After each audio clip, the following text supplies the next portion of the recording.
Hello दोस्तों, नमस्कार। मैं हूँ Rashmi, M Ed gold medalist, NET qualify. एक बार फिर से अपने चैनल पर एक नए टॉपिक के साथ हाजिर हूँ। दोस्तों, कुछ लोगों का कंप्लेंट्स ये आ रहा था कि उन तक वीडियो नहीं पहुँच रहा है या वीडियो आ नहीं रहा है। तो सबसे पहला काम आपको, अगर आपने इस चैनल को सब्सक्राइब किया है तो आपको इसमें एक जो बेल आइकन है उसको प्रेस करना है, उसको दबाना है, ताकि तुरंत ही जैसे ही वीडियो अपलोड हो वैसे ही नोटिफिकेशन आप तक पहुंच जाए। और अगर आपने चैनल को सब्सक्राइब नहीं किया है तो सबसे पहले चैनल को सब्सक्राइब करिए, बेल आइकन दबाइए, ताकि वीडियो आप तक आसानी से पहुंच जाए। ठीक है, तो आज का जो हमारा टॉपिक है, हम पिछले जो क्लास में बात हुई थी वो आलपोर्ट के बारे में बात हुई थी। ठीक है, आलपोर्ट ने पर्सनालिटी के बारे में क्या कहा, या आलपोर्ट का जो पर्सनालिटी की थ्योरी थी या सिद्धांत था। अब हम, चूंकि आलपोर्ट जो थे उन्होंने जो सिद्धांत दिया था वो किसका सिद्धांत दिया था? ट्रेड थ्योरी का सिद्धांत दिया था, यानी शीलगुण के बारे में इन्होंने बात की थी। और इन्हीं के एक जो शीलगुण के बारे में ही सिद्धांत के ही एक समर्थक थे जिन्होंने अपना एक अलग सिद्धांत दिया, वो है आरबी कैटल। कौन है वो? RB cattle. ठीक है, अगर शीलगुण के सिद्धांत की बात होगी तो उसमें दो लोगों का नाम आएगा। सबसे जो मुख्य हैं वो हैं आलपोर्ट, और आलपोर्ट के बाद अगर नाम आता है तो हमेशा कैटल का नाम आता है। कैटल ने का जो भी इनकी थ्योरी है, इससे बहुत अच्छी क्वेश्चनिंग होती है और एक रिच थ्योरी इन्होंने दी है। ठीक है, शील गुण की, व्यक्तित्व के से संबंधित शील गुण का बहुत ही अच्छा सिद्धांत, यानी कि कॉन्सेप्चुअल सिद्धांत इन्होंने दिया है। कोई भी एग्जाम हो, ठीक है, आप कैटल हो या फिर आपके कह लीजिए कि आलपोर्ट हो, आप इनको इग्नोर नहीं कर सकते। आप ये नहीं सोच सकते कि इनको छोड़ दें और एग्जाम देने आप चले जाएं। ठीक है, आपको इनमें से एक बहुत अच्छा 1 से 2 क्वेश्चन हर हालत में आपको मिलेंगे। इसलिए आलपोर्ट वाला अगर आपने वीडियो नहीं देखा है तो आप उसको जाकर देखिए। और फिर उसके बाद आज का, वैसे तो आज का जो वीडियो टाइटल का है उसमें आलपोर्ट का जो वीडियो का जो लिंक है वो मैं डिस्क्रिप्शन में उसको ऐड कर दूंगी, टैग कर दूंगी, आप लोग वहां से जाकर भी देख सकते हैं। ठीक है, चलिए शुरुआत करते हैं आरबी कैटल के व्यक्तित्व के शीलगुण सिद्धांत की। तो सबसे पहली बात जो आपको इनके सिद्धांत के बारे में जाननी है कि इन्होंने जो व्यक्तित्व शील गुण का जो सिद्धांत दिया था वो कारक विश्लेषण पद्धति के आधार पर दिया था। कारक विश्लेषण पद्धति, इसको कहीं नोट कर लीजिए और अंडरलाइन कर लीजिए, क्योंकि ये क्वेश्चनिंग एग्जाम में होती है। ठीक है, कि किस पद्धति के आधार पर शीलगुण सिद्धांत कैटल ने दिया था? तो फैक्टर एनालिसिस या फिर कारक विश्लेषण पद्धति के आधार पर कैटल ने अपना जो शीलगुण संबंधी सिद्धांत था वो प्रस्तुत किया था। ठीक है, अब एज ग्रुप की बात आ जाए। ये तो चूंकि जो इनकी थ्योरी है उसका इंट्रोडक्शन है। अब 17 वर्ष से, यानी कि 17 वर्ष से अधिक, जो 17 वर्ष से अधिक के जो भी बालक थे, ठीक है, उन पर ये सिद्धांत जो था, उन पर रिसर्च करके, उन पर अध्ययन करके इस सिद्धांत को पता लगाया गया था। और इसमें इन्होंने क्या किया था कि 16 शील गुण, ठीक है, 16 शील गुणों को के बारे में जानकारी दी थी मुख्यतः। इसके बारे में अगर अभी हम आगे बात करेंगे, क्योंकि इससे क्वेश्चनिंग होती है और ये इंपॉर्टेंट है इनका। ठीक, अब इन्होंने क्या किया कि 4000 शब्दों की एक सूची तैयार की। ठीक है, कितने शब्दों की? 4000 शब्दों की एक सूची तैयार की। उसमें से इन्होंने कुछ ऐसे शब्द हो जाते हैं जो समानार्थक होते हैं और उनका कोई महत्व नहीं होता, या फिर कुछ ऐसे होते हैं जो बोलने में बहुत कठिन होते हैं जिनसे हमारा कोई मतलब नहीं होता। उन सबको अलग करके 171 पदों का चयन किया। ठीक है, कितने पदों का चयन किया? 171 पदों का चयन किया। और फिर उसके बाद जब इन्होंने संबंधों का अध्ययन करने के लिए शीलगुणों की बात की, शीलगुणों का अध्ययन किया, तो इसमें से इन्होंने कितने पद निकाले? 35। ठीक है, 35 निकाले। और 35 को भी इन्होंने दो भागों में बांटा, 12 और 23, यानी कि 12 और 23। और इसी जो 23 था, ठीक है, ये 23 जो इन्होंने पद निकाले, इसी में से इन्होंने क्या किया था कि 16 पद ऐसे निकाले थे जो व्यक्तियों के लिए बहुत ज्यादा इंपॉर्टेंट थे। 16 शील गुणों का यहाँ पर पता लगाया था। जो ये 12 गुण थे ये असामान्य व्यक्तियों के लिए थे, ठीक है, असामान्य व्यक्ति यानी कि जो सामान्य नहीं है। एक बात याद रखिएगा कि आलपोर्ट की जब बात करते हैं तो उनका सिद्धांत केवल और केवल सामान्य बच्चों पर या सामान्य व्यक्तियों पर किया गया था अध्ययन उसका, जबकि कैटल की बात आती है तो ये असामान्य और तेज जो थे वो सामान्य व्यक्तियों के लिए थे, सामान्य व्यक्तियों के गुण थे, ठीक है। तो इन्होंने सामान्य और असामान्य दोनों तरीके के व्यक्तियों पर अपना अध्ययन किया था, ठीक। इतनी बात आप सबको समझ में आ गई, ये एक इंट्रोडक्शन था। अब हम बात करते हैं कि इन्होंने शीलगुण के प्रकार क्या क्या बताए, ठीक है। कैटल ने शीलगुण के 4 प्रकार बताए थे। कितने प्रकार बताए थे? 4 प्रकार बताए थे। पहला सामान्य शीलगुण, ठीक है, दूसरा विशिष्ट शीलगुण,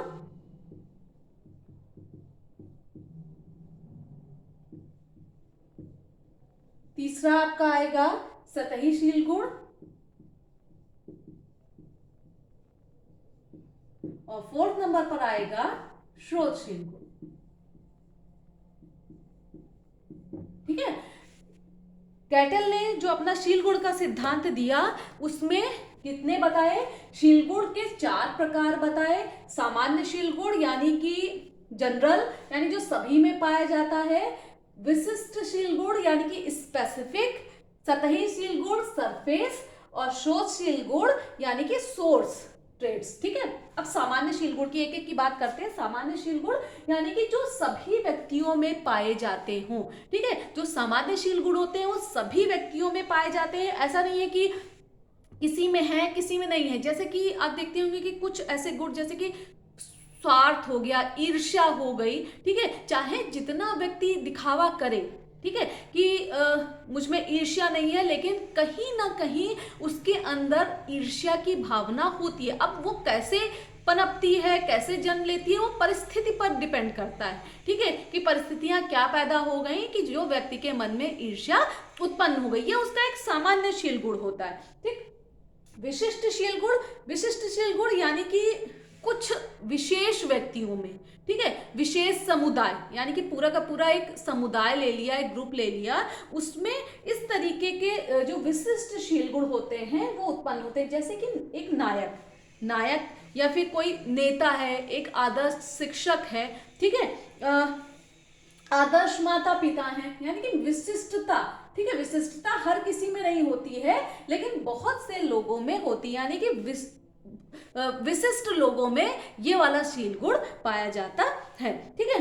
अब हम बात करेंगे सतही शील गुण की। सतही शील गुण यानी कि कुछ व्यक्ति के व्यवहार के ऐसे गुण होते हैं जिनको हमने एक अनजान व्यक्ति है फिर भी उन गुणों का हम पता लगा सकते हैं। कैसे? जैसे कि मान लीजिए कि आप राह चलते आप देखते हैं कि किसी भी व्यक्ति ने क्या किया, एक गरीब आदमी को की मदद की या फिर उसको कुछ पैसे दिए, कुछ धनराशि दी, तो तुरंत आपके दिमाग में क्या आ जाता है कि ये व्यक्ति क्या है, बहुत ही दयालु किस्म का व्यक्ति है, ठीक है। तो ये हो गए आपके सतही शील गुण, यानी कि व्यक्ति के बाहरी उसके जो कार्य है, उसकी वेशभूषा है, उसका जो दिनचर्या है, उसके आधार पर आप इस तरीके के शील गुणों का आसानी से पता लगा सकते हैं, ठीक है। या फिर मान लीजिए कि आपने देखा कि किसी का पर्स गिर गया मार्केट में, और एक व्यक्ति, एक बच्चा आया या फिर कोई भी व्यक्ति आया, कोई महिला, मतलब कोई भी आया, उसने उठाया और उस व्यक्ति को आवाज लगाई और उसको वो दे दिया। ना तो आप पर्स गिरने वाले व्यक्ति को जानते हैं और ना ही जिसने उठाया और उसको वापस किया उसको जानते हैं, लेकिन आपको ये पता चल गया कि इस व्यक्ति में ईमानदारी की भावना है या ईमानदारी नामक शील गुण पाया जाता है, ठीक है। अब स्रोतशील गुण क्या है, ठीक है। स्रोतशील गुण कि ये जो आपने पढ़ा सतही शील गुण, सतही शील गुण जो छोटे छोटे शील गुण मिले उनसे जो एक कॉन्सेप्ट डेवलप हुआ, ठीक है, वो क्या कहलाता है। जैसे कि आपने देखा ईमानदारी, ये व्यक्ति ईमानदार भी है, ठीक है, कर्तव्यनिष्ठ भी है, प्लस दयालु भी है। आपने क्या कह दिया कि ये जो व्यक्ति है वो क्या है, ये किसके किसके इसमें लक्षण पाए जा रहे हैं, घनिष्ठ मित्रता, ठीक है। तो इस तरीके से एक जो शील गुण तैयार हुआ, छोटे छोटे शील गुण, सतही शील गुणों से, यानी कि वो ईमानदारी भी दिखा रहा है दूसरे के प्रति, कर्तव्यनिष्ठ भी है, दयालु भी है, किसके प्रति, अपने मित्रों के प्रति। तो उसके अंदर एक किस तरीके का शील गुण डेवलप हुआ, घनिष्ठ मित्रता, यानी कि वो अपने मित्रों के प्रति हर तरीके से उनका सहयोग करना, उनकी मदद करने के लिए प्रत्येक परिस्थिति में तैयार है, ठीक है। तो इस तरीके से यहाँ पर क्वेश्चनिंग क्या होती है कि स्रोत अनेक सतही शील गुण मिलकर किसका निर्माण करते हैं। तो अनेक सतही शील गुण मिलकर किसका निर्माण करते हैं, एक स्रोतशील गुण का निर्माण करते हैं, ठीक है। या फिर सामान्य शील गुण, विशिष्ट शील, इनके नाम के बारे में आपसे पूछा जा सकता है एग्जाम में, तो इनके नाम भी आप पॉइंट आउट कर लीजिए, अच्छे से ध्यान रखिए, क्योंकि आलपोर्ट और कैटल में थोड़ा ही अंतर है, ठीक है। उन्होंने सामान्य और विशिष्ट बताए थे, ठीक है, किसमें, सामान्य और व्यक्तिगत में, और फिर उनको उन्होंने डिवाइड किया था। तो थोड़ा सा मिलता जुलता कॉन्सेप्ट है, इसलिए इसमें कोई भी कंफ्यूज कहीं भी होना नहीं है, बिल्कुल क्लियर रखिएगा कॉन्सेप्ट। अब हम बात करते हैं जो कैटल का एक इंपॉर्टेंट टॉपिक है इनके सिद्धांत का। ये हमने बात की कि इन्होंने 16 PFQ का निर्माण किया, ठीक है। इसके बारे में यहां पर हम बात करेंगे 16 PFQ, ठीक है। इसके बारे में सबसे पहले बात तो यही पूछी जाती है कि 16 PFQ का जो कॉन्सेप्ट है वो किसने दिया। तो 16 PFQ का कॉन्सेप्ट कैटल ने दिया, ठीक है, किसने दिया, कैटल ने दिया। और 16 PFQ यानी कि 16 पर्सनालिटी फैक्टर क्वेश्चनर, ठीक है। इसका फुल फॉर्म आपको समझ में आ गया, क्या है, 16 पर्सनालिटी फैक्टर क्वेश्चनर, यानी कि इन्होंने एक 16 प्रश्नों को लेकर एक क्वेश्चनर का निर्माण किया था, और उन्हीं के आधार पर इन्होंने अपने सिद्धांत में अध्ययन किया, विश्लेषण किया, और उसके बाद ये अपने परिणाम पर पहुंचे थे, ठीक है। तो अब हम बात करते हैं कि 16 PFQ में इन्होंने क्या बताया। तो वैसे तो कोई भी आप मनोविज्ञान की कोई भी बुक उठाएंगे जिसमें इनका कैटल की थ्योरी दी हुई है, उसमें 16 PFQ के बारे में पूरा का पूरा एक टेबल बना होता है, लंबा चौड़ा। तो उस टेबल में क्या क्या दिया होगा, सबसे पहले तो इन्होंने क्या बताया कि दो विपरीत ध्रुव, यानी कि दो विपरीत ध्रुव, यानी कि लाभ और हानि, ठीक है, जैसे कि बिल्कुल जिनका आपस में कोई संबंध नहीं है, अपोजिट जिनको बात करते हैं, तो अपोजिट तथ्य उसमें रखे और उनके बारे में इन्होंने अध्ययन किया। तो चूंकि जो एक कारक थे, इनके जो 16 कारक थे, उनके बारे में हम बात करेंगे, ठीक है, कारक या फिर 16 फैक्टर, ठीक। तो इसकी क्वेश्चनिंग एग्जाम में होती है। तो ये जो कारक हैं वो आपको याद करने हैं और ट्रिक से याद करने हैं, ठीक है, कि इनके जो 16 PFQ था, इनमें कौन कौन से फैक्टर सम्मिलित होते हैं, कौन से सम्मिलित नहीं होते। तो इसकी इन्होंने एक कोडिंग की है, कैसे, ABCDEFGHIILMNO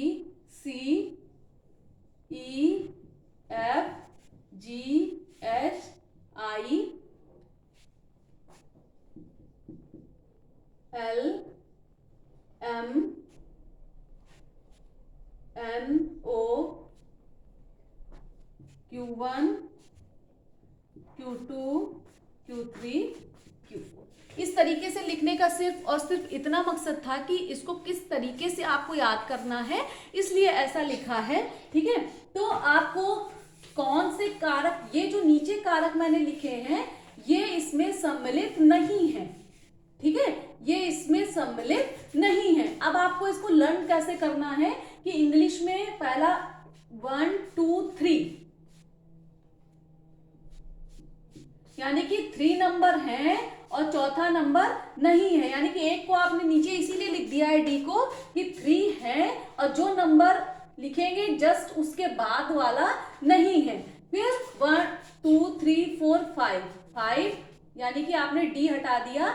फिर E F G H I 5 हैं और 5 के आगे के 2 नहीं है, ठीक है। फिर 4 है और 4 के आगे का 1 नहीं है, और ये तो क्यू की सीरीज है, आगे Q1 Q2 Q3 और Q4, ठीक है।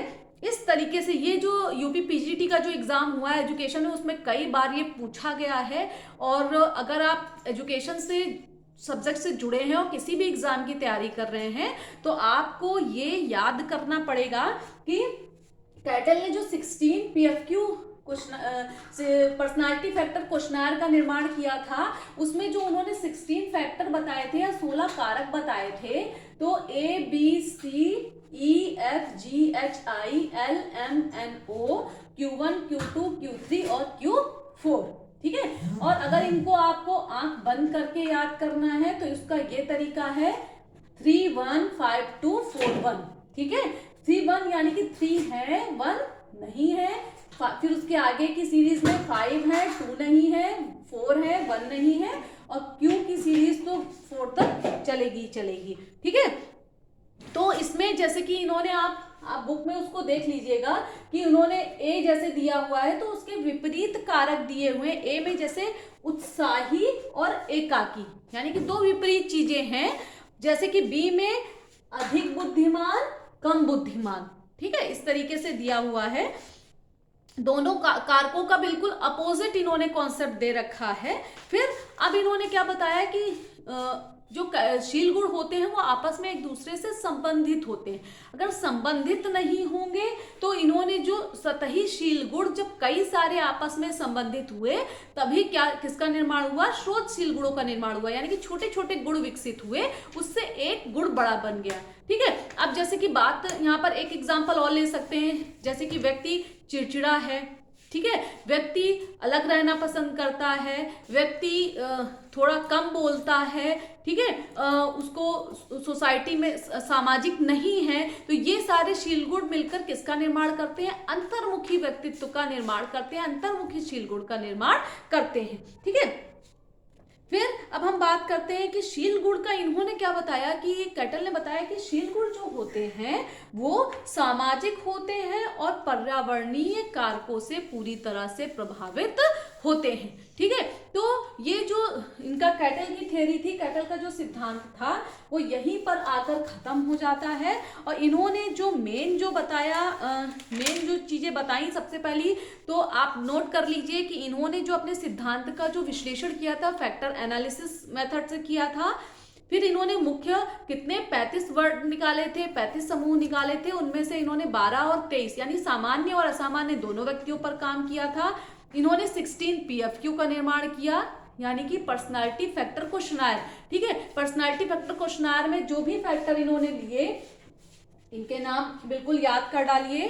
फिर उसके बाद इन्होंने जो शील गुणों के प्रकार 4 बताए, चारों के चारों आपको नाम याद होने चाहिए। आप हिंदी में भी याद करिए और इंग्लिश में भी याद करिए, क्योंकि कुछ बुक्स में हिंदी में नामों में थोड़ा सा अंतर है, तो आप उसको इंग्लिश में भी याद करिए, ठीक है। और इतना आपने तैयार कर लिया तो आपका जो कैटल से संबंधित क्वेश्चन है वो गलत हो ही नहीं सकता, ठीक है। तो उम्मीद है कि आपको समझ में आ गया होगा। क्लास अच्छी लगी हो तो उसको लाइक करिए, और एक बार फिर से बात रिपीट करना चाह रही हूँ कि अगर चैनल को सब्सक्राइब किया है तो बेल आइकन जरूर दबाएं ताकि नोटिफिकेशन तुरंत आप तक पहुँच जाए। इसी तरह जुड़े रहिए, और उम्मीद है कि वीडियो आपके बहुत ही काम आने वाला है। आज के लिए बस इतना ही, धन्यवाद।